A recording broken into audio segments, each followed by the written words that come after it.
তো দেখো এখানে আবার কালো ভাল্লুক আসছে, তার জন্য দেখো সব ওয়ার্নিং দিয়ে দিচ্ছে। এখন আমরা শঙ্কর আচার্য মন্দিরে এই যে এখন আমরা যাচ্ছি, গাড়ি অনেকটাই পাহাড়ের উপরে উঠে এসছে, আর এটুকু আমাদের হেঁটে হেঁটে যেতেই হবে।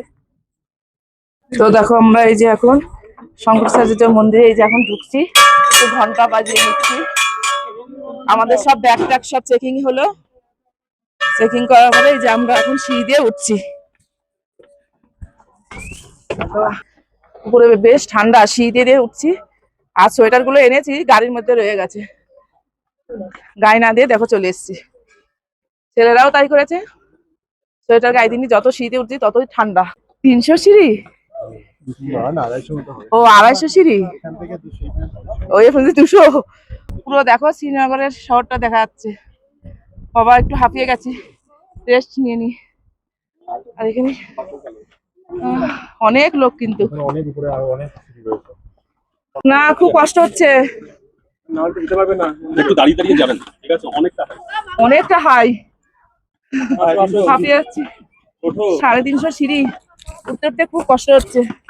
এই যে আমরা এখন শঙ্কর আচার্য মন্দিরে দেখো লাইনে দাঁড়িয়ে আছি সবাই, সবার সাথে দেখো কত বড় লাইন, অনেক বড় লাইন। কিন্তু এই যে বাবার মন্দির ওই যে দেখা যাচ্ছে, ওই যে মন্দির, সিঁড়ি দেখো, একজন দেখো ওই যে অসুস্থ হয়ে গেছে, এত সিঁড়ি ভেঙে ভেঙে উঠা উপরে, তো সবার তো শরীরে সহ্য হয় না, একটু বয়স হয়ে গেছে তো সিঁড়িতে দেখো অসুস্থ হয়ে গেছে। দেখো এখন শঙ্করাচার্য মন্দিরের সামনেই চলে এসেছি, আর দেখো পুরো শ্রীনগরের শহরটা দেখা যাচ্ছে, কি সুন্দর পুরো শহরটা দেখা যাচ্ছে পাহাড়ের উপর থেকে, কি দারুণ লাগছে দেখতে।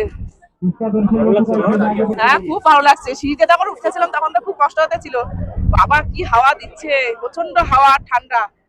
গায়ের সব জিনিস আবার শাল টাল গুলো আবার সোয়েটার সব গাড়ির মধ্যেই রেখে এসেছি, দেখেন এত যে হাওয়া। কেমন লাগছে? হ্যাঁ আমরা এই যে মন্দিরের সামনে একদম চলে এসেছি, দেখো হ্যাঁ হর হর মহাদেব, এই যে বাবার মন্দির এই যে সামনে একদম চলে এসেছি। এখন এরপরে দর্শন হবে বাবাকে, বাবাকে এই যে এখন দর্শন করবো, সব আমাদেরই লোকজন হয়েছে, সব নিমতার লোক, আমরা সব নিমতার লোক, আমরা নিমতার লোক। হ্যাঁ আমরা সব এক জায়গায় রয়েছি, বাবাকে দর্শন করতে পারছি, এটাই আমাদের নিজেদের কি বলবো, আমাদের অনেক ভাগ্য, অনেক ভাগ্য, অনেক ভাগ্য আমাদের। আমরা বাবাকে আমি তো আমাদের রুমে থেকে দেখা যায়, আমি ওখানে আমি যেতে পারবো, বাবাকে বলছি সবই তার ইচ্ছা, তার ইচ্ছা হবে। হ্যাঁ বাবা সবাইকে ভালো রাখো, না ঠিকই তো, সবাই একজন ভালো থাকতে হবে না, সবাই ভালো থাকলেই ভালো, সবাইকেই ভালো করো, সবার মঙ্গল করো।